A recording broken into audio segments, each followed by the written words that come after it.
sallallahu alaihi wasallam, sallallahu ala Muhammad, ya Rabbi salli wa sallim, sallu ala Nabi Muhammad. Alhamdulillah, alhamdulillah rabbil alamin, kita masuki bagian terakhir dari program Cahaya Hati Indonesia. Segmen tanya jawab bersama dengan guru-guru kita. Ada Dr. Azhari Nasution dan juga Kiai Haji Tamami yang siap menjawab pertanyaan dari para santri putra dan juga santri putrinya. Silakan yang mau bertanya angkat tangannya, silakan. Kalau tadi perempuan gantian ya, sekarang laki-laki ya, silakan.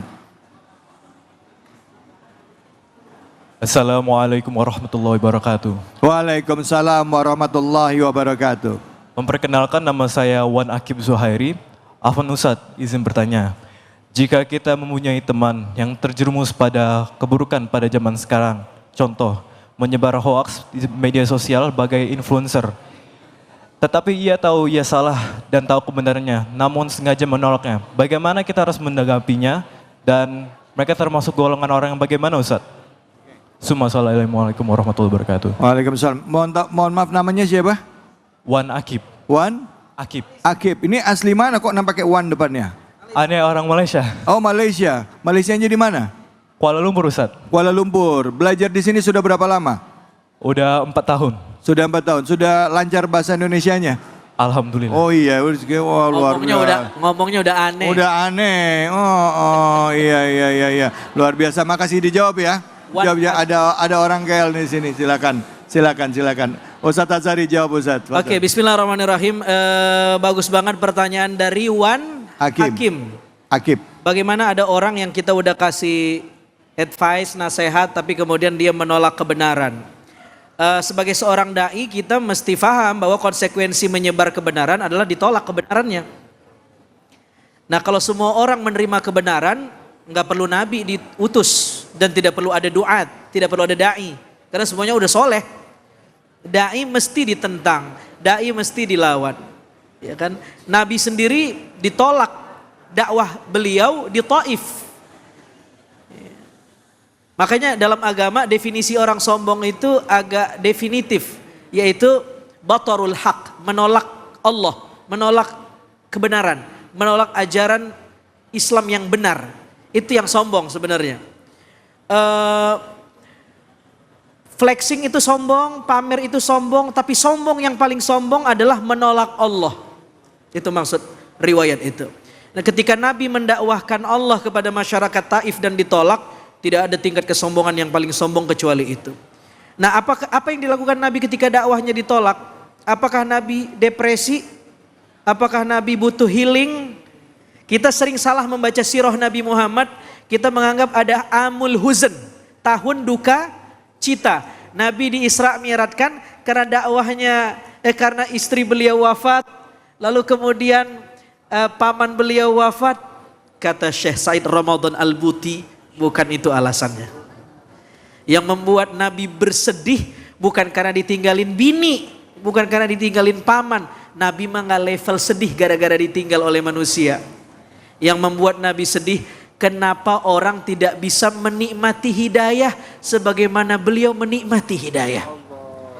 Beliau berdakwah di Taif, tetapi orang Taif tidak mau merasakan nikmat hidayah itu. Apakah Nabi marah? Tidak. 2 malaikat gunung datang ke Nabi dan menawarkan bantuan akan menghantam gunung ke leher masyarakat Taif. Tapi Nabi mengatakan, Allahumma firli qaumi fa innahum la ya'lamun. Ya Allah, ampunin saya punya umat, mereka menolak boleh jadi karena mereka tidak tahu. Andai mereka tahu, mereka mesti merangkak-rangkak untuk menyambut hidayah.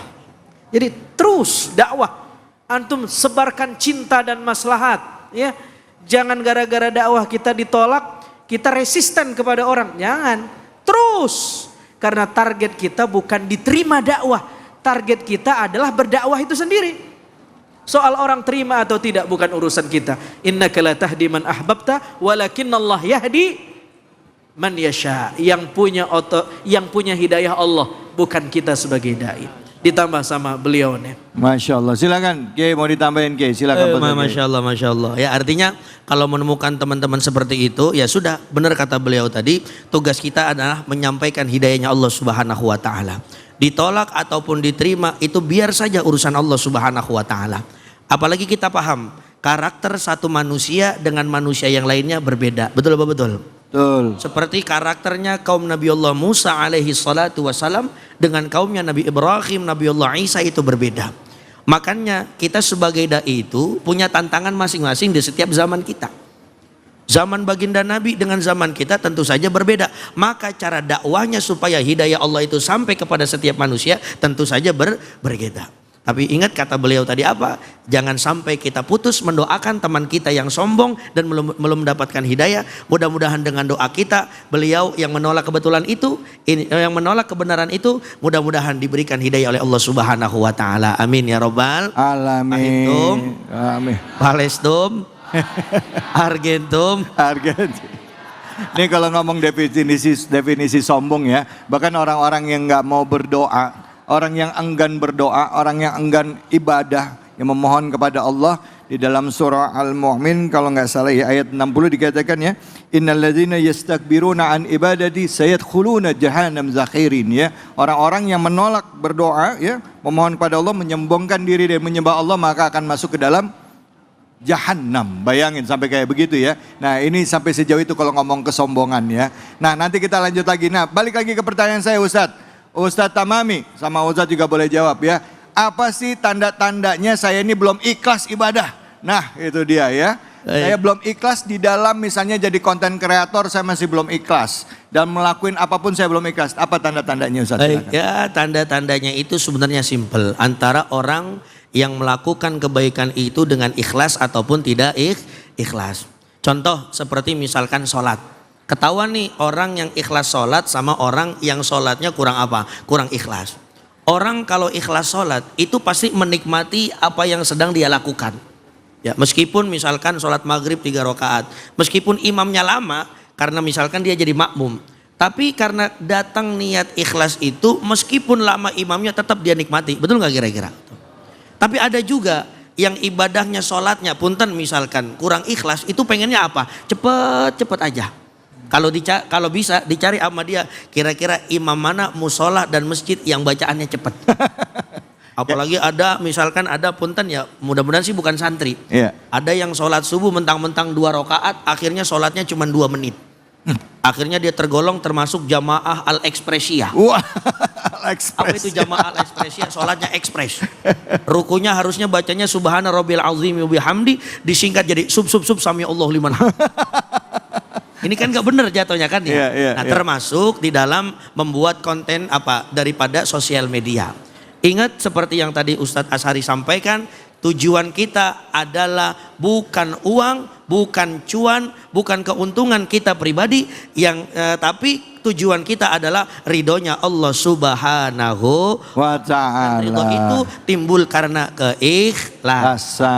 Baik, Masya Allah. Terima kasih banyak. Mungkin Ustadz Azhari bisa ditambahin. Apa sih atau tanda-tanda orang ikhlas bagaimana? Ya, saya kira udah lengkap tadi. Saya cuma pengen bilang begini. Ya, ikhlas itu pakaian rohani. Dia akhlak. Ya. Akhlak tidak didapat dari ilmu. Akhlak tidak dapat dari ibadah. Kalau akhlak didapat dari ilmu, tidak ada menteri yang korupsi. Karena tidak ada menteri yang bodoh kan, dia karena pintar makanya diangkat jadi menteri kan. Iya.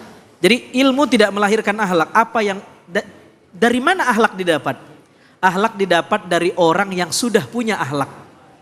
Disitulah hebatnya pesantren yang institusi pendidikan lain tidak dapat. Karena kiai bukan hanya transfer of knowledge, bukan hanya transfer ilmu. Kalau transfer ilmu cukup di universitas, ada kontrak belajarnya, dosen ketemu mahasiswa, selesai. 2 SKS. Di pesantren, kiai bukan hanya transfer ilmu, tetapi transfer of adab. Mentransfer adab kepada santri. Kontraknya bukan kontrak belajar lagi, tapi kontrak spiritual. Nah orang yang tidak paham pesantren lalu mengcapture pesantren, dia akan anggap pesantren feodal. Padahal tidak. Ya. Dia menafsirkan pesantren tapi dengan kacamata oportunistik. Sehingga dia mengatakan pesantren feodal. Tidak. Di pesantren kontraknya lebih dari sekedar antara murid dan pembimbing pengetahuan, tetapi kiai adalah sumber hidayah. Dia yang memperkenalkan kita tentang Allah. Dia yang memperkenalkan kita tentang agama. Maka hubungannya erat sekali. Tetapi bukan berarti tidak ada pesantren yang tidak betul. Banyak pesantren yang mesti dikritik. Bukan berarti semuanya benar. Layaknya semua institusi ada plusnya, ada minusnya. Tetapi dengan mengcapture pesantren 1, 2, 3 lalu menyimpulkan pesantren feodal, itu kesimpulan yang tidak objektif. Menilai ya, ruang tamu rumah orang lain tapi dari depan pintu orang. Tidak masuk tapi dinilai. Iya. Padahal pesantren mengajarkan adab kepada santri. Masya Allah, tabarakallah. Iya, Masya Allah. Terima kasih banyak Ustadz. Memang kalau kita bicara pesantren ya, kemarin sempat rame tentang para santri dengan kiai. Padahal di dalam pesantren itu diajarkan adab ya, menghadapi guru kita, menghadapi ustadz-ustadznya. Kiai juga mengajarkan adab kepada para santrinya. Kadang-kala orang yang nggak pernah di pesantren suka salah nangkep apa sih maksudnya. Seperti tadi yang menarik, tadi Ustadz Tamami bilang begini, mungkin tadi off air ya. Itu para santri antara di dalam kelas sama disuruh kelas di luar, suruhnya main lebih demen mana? Betul. Iya, lebih demen kerja gotong royong rame-rame ngebersihin pesantrennya. Itu bagian dari keguyupan, bagian dari kebersamaan yang diajarkan di dalam pesantren. Ya, mudah-mudahan ini bisa jadi nilai-nilai ya yang bisa ditularkan kepada masyarakat ya, bahwa di dalam pesantren itu ada nilai-nilai kebaikan di dalamnya, tidak hanya menjadikan Al-Qur'an sebagai hafalan, tapi Al-Quran adalah bagian dari amaliyahnya dalam tindakannya sehari-hari. Begitu ya? Ya, betul apa betul? Betul apa betul? Masya Allah, ini diantaranya calon-calon pemimpin semuanya nih. Amin, insya Allah, amin, amin, insya Allah. Baik, alhamdulillah, rabbil alamin. Terima kasih banyak pemirsa. Hari ini kita sudah banyak sekali belajar ya. Tentang temanya memang bicara mengenai tentang konten yang disampaikan harus bermanfaat. Terus juga menjaga orang, para konten kreatornya. Dan dari ayat tadi juga diajarkan bahwa Allah juga memerintahkan para nabi untuk mensiarkan kebaikan. Nah, kita jadi orang-orang yang mensiarkan kebaikan tidak hanya dengan lisan, tapi dengan sikap dan perbuatan kita. Di penghujung acara ini, mari sama-sama kita berdoa semoga Allah memberikan keberkahan bagi kita semua. Memberikan perlindungan dan kebaikan bagi kita, dan hati kita dijaga dengan keikhlasan pada saat kita mensiarkan agama Allah. Untuk itu kami persilakan kepada Kiai Haji Tamami untuk memimpin doa. Fadhol Kiai, fadhol. Mari kita berdoa kepada Allah Subhanahu wa taala, terkhusus untuk semua pondok pesantren di Indonesia dan umumnya di seluruh dunia. Mudah-mudahan selalu dijaga oleh Allah Subhanahu wa taala. Amin, amin ya rabbal Para alamin. santriwan, santriwatinya menjadi utusannya para kiai, para orang tua, menjadi anak-anak yang saleh dan salehah. Astaghfirullahalazim, astaghfirullahalazim.